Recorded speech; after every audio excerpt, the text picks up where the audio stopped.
Nama yakan ya wama. Taratstein, Kahapon y Astintanaik. Saludo muy cordial, hermanos, hermanas. Bueno, en este compartir, tengo que decir que el hermano José Luis me ha puesto un tema muy difícil, de redescubrir una agenda de los pueblos indígenas para el buen vivir, se llama el tema.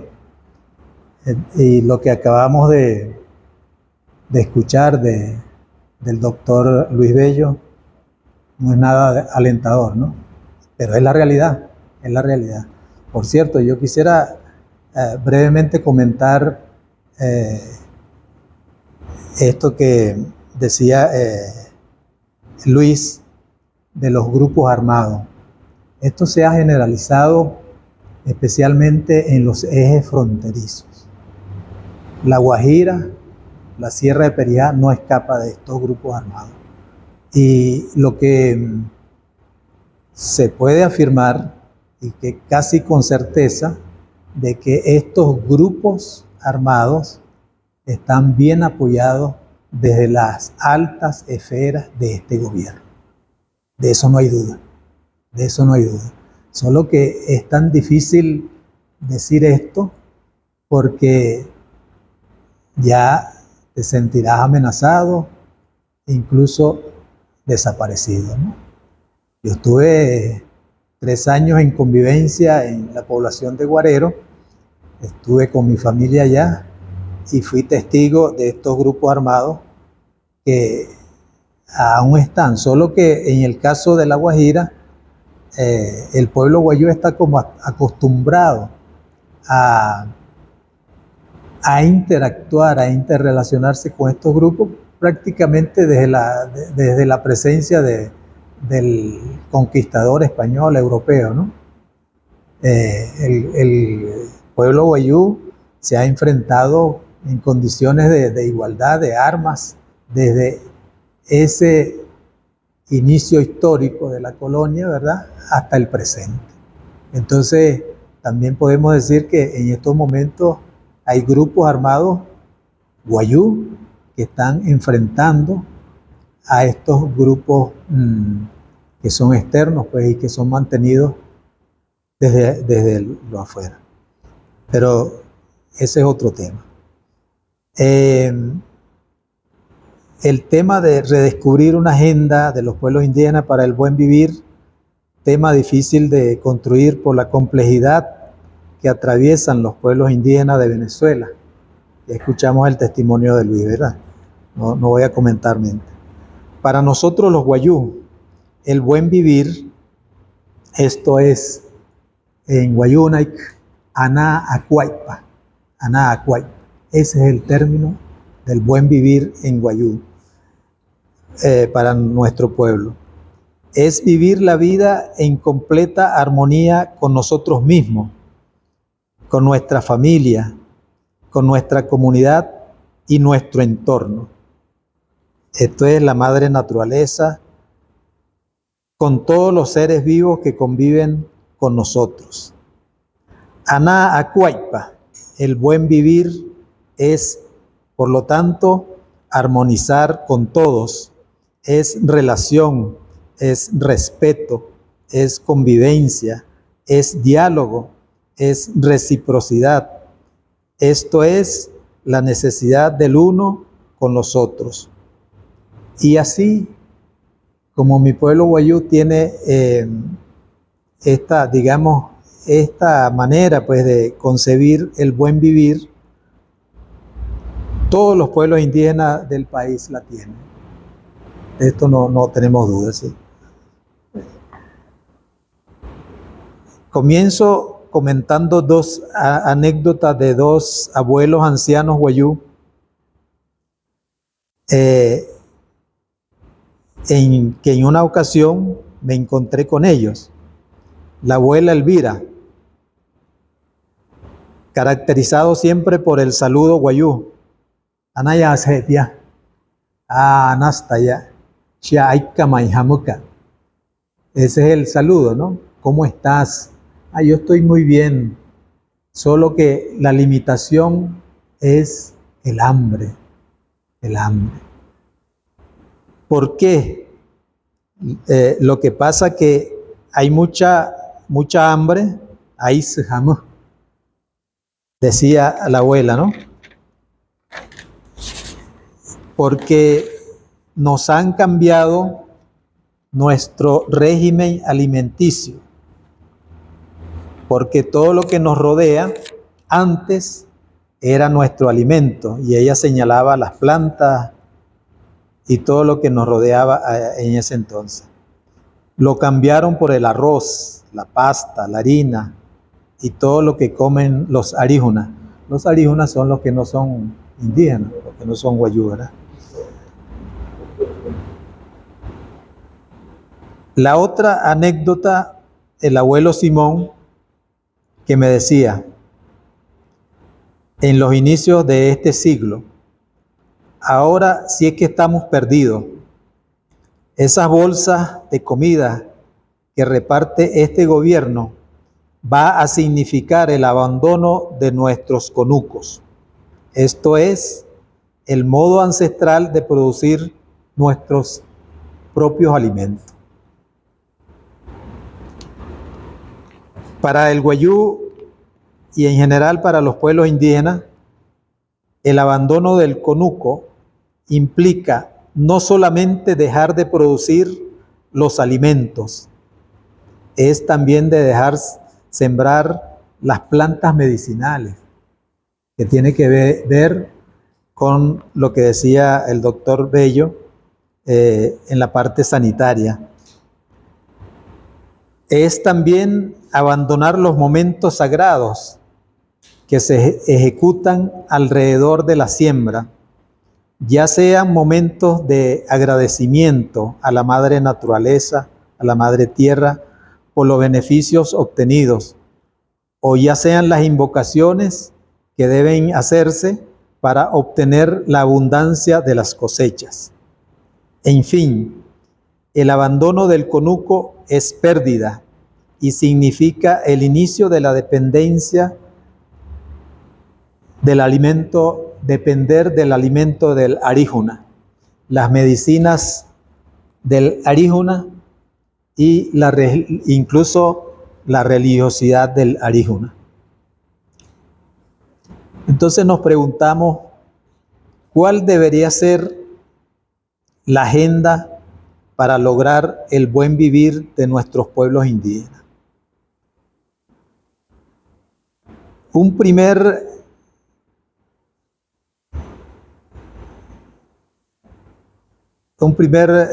tema de esto sería la vuelta al conuco para lograr la soberanía alimentaria y sanitaria.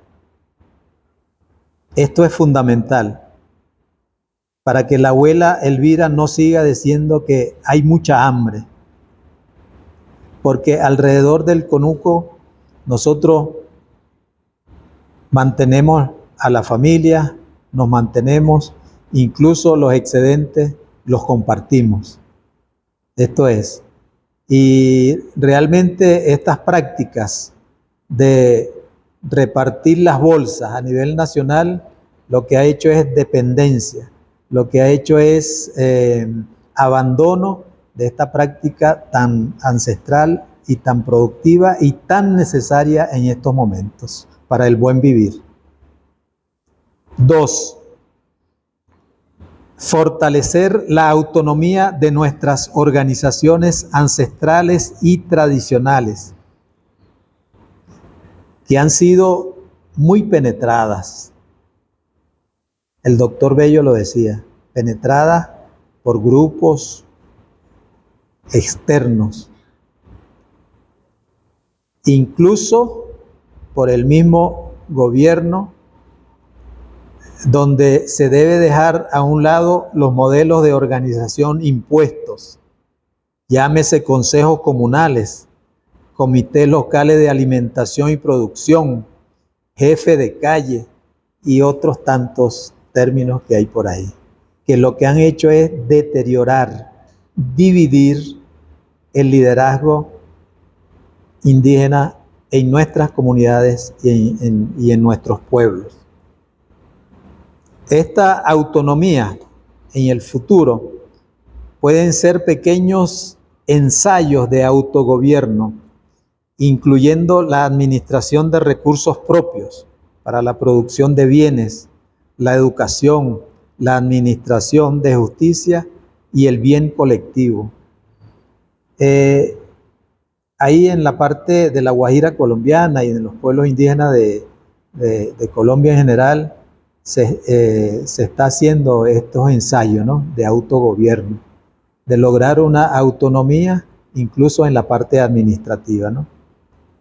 Aquí todavía estamos en pañales, muy en pañales, pero eso debería formar parte de la agenda, del acompañamiento. 3. La implementación con carácter de urgencia de un modelo educativo donde tenga prioridad la educación propia de cada pueblo indígena. Esto tiene respaldo constitucional y legal, pero muchas veces los docentes y la mayoría del liderazgo indígena no se han empoderado de esta propuesta que requiere construcción, acuerdos y trabajo. A nivel de la Constitución misma y de las leyes está casi que es un mandato la construcción de los proyectos educativos por pueblos indígenas. El único proyecto educativo que existe a nivel nacional y que está reconocido por el Ministerio de Educación es el proyecto educativo Wayuu. Los otros pueblos, concretamente el pueblo Yecuana, Pemón, Guarao, Jibi, Wotwa, se embarcaron en la construcción de sus propios proyectos educativos, pero por falta de apoyo se quedaron a mitad de camino. Por eso esto formaría parte también de la agenda de acompañamiento para reiniciar esto y que cada pueblo escriba, tienen que escribirlo, porque resulta que cuando llega al Ministerio de Educación, los tecnócratas que estudian los contenidos curriculares del ministerio van a decir, pero ¿dónde está ese proyecto si no está escrito? Una falta de respeto a la tradición, a nuestra tradición oral. Esto es importante porque a nivel nacional ese modelo de la educación intercultural bilingüe que se implementó en los años 70, se puede decir que ha sido un fracaso, especialmente en la enseñanza de los idiomas indígenas. Ya nuestros niños y niñas y jóvenes están dejando de hablar nuestro idioma, especialmente con la implementación de los famosos simoncitos, donde prácticamente desde la edad maternal lo que escucha es el castellano como idioma de enseñanza, dejando a un lado el idioma materno. Están creciendo desde el maternal dentro del espacio del simoncito con el idioma castellano.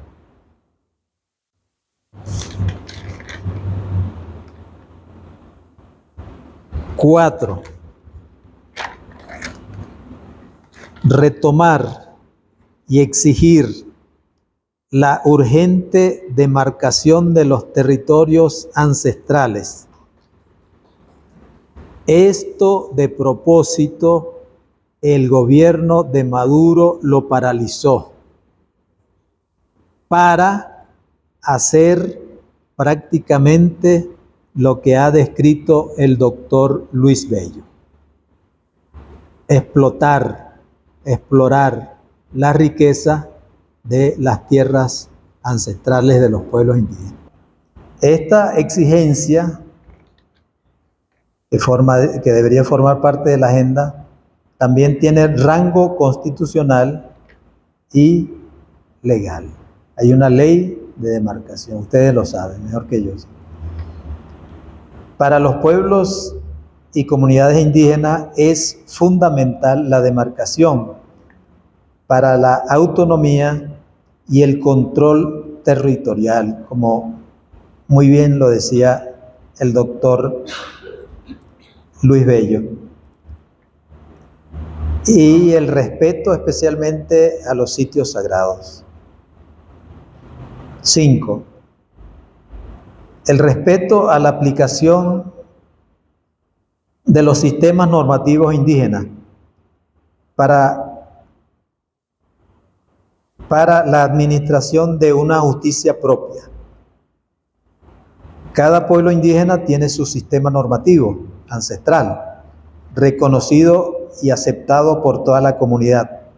Su aplicación es equitativa, profundamente humanitaria y restablece los lazos de la hermandad, imponiendo de nuevo la armonía social. En estos momentos se está discutiendo la creación de una oficina. Aquí está Eric, que me puede ayudar en esto. La creación de la oficina para articular la jurisdicción indígena, lo llaman así. Y ojalá que esta oficina, aun siendo dirigida y manejada por indígenas, no se convierta más bien en acabar o minimizar los diversos sistemas normativos de los pueblos indígenas. Forma parte de la agenda. 6. Fomentar los encuentros entre pueblos y comunidades indígenas del país para el intercambio de saberes y conocimientos, para profundizar nuestra milenaria espiritualidad, tan siempre perseguida, menospreciada y recientemente penetrada por el fanatismo de nuevas sectas religiosas. En este momento, estos nuevos movimientos religiosos están haciendo desastre en muchas comunidades indígenas, imponiendo sus dogmas, mandando a quemar, por ejemplo, toda nuestra simbología sagrada, satanizando nuestros rituales, en fin, no respetando nuestra espiritualidad, bajo el argumento que todas nuestras prácticas son satánicas. Eso es. Y así lo declaran y así lo gritan, sobre todo. Satanás está en medio de esos símbolos, por lo tanto hay que quemarlo. Yo he sido testigo de eso, sí. 7. Que nuestros jóvenes indígenas tengan la facilidad de ingresar a las universidades para estudiar las carreras requeridas por ellos. Muchos de ellos se quedan con un bachillerato para luego ser explotados por las empresas, o peor aún, reclutados por grupos armados para practicar la delincuencia. Esto se está dando en este momento, no sé si se está dando en el Amazonas, pero en La Guajira están reclutando a los jóvenes bachilleres, a los jóvenes guayú, ¿verdad? Y les pagan muy bien en pesos, en dólares, etcétera. Incluso van allá y si es menor de edad, hablan con la familia, con la mamá, con el papá, hasta un seguro de vida le ponen si llegara a morirse en esas contiendas, en esos hechos delictivos que ellos realizan a menudo, ¿no? Reclutando a los jóvenes wayú, incluso menores de edad, menores de edad. 8. El apoyo y acompañamiento puntual a las mujeres indígenas para que mantengan su rol de transmisoras de saberes y conocimientos, el idioma, la identidad propia, etc. Las mujeres indígenas. 9. Valorar la presencia de nuestros ancianos y ancianas como portadores de la sabiduría ancestral, la tradición oral y los conocimientos de nuestra cultura. Esto no solamente es válido para la sociedad mayoritaria, sino también en lo interno, ¿no? Muchas veces nuestros ancianos y ancianas están siendo desechados, apartados a un lado, ¿no? Especialmente en lo que concierne a su conocimiento y a su liderazgo natural.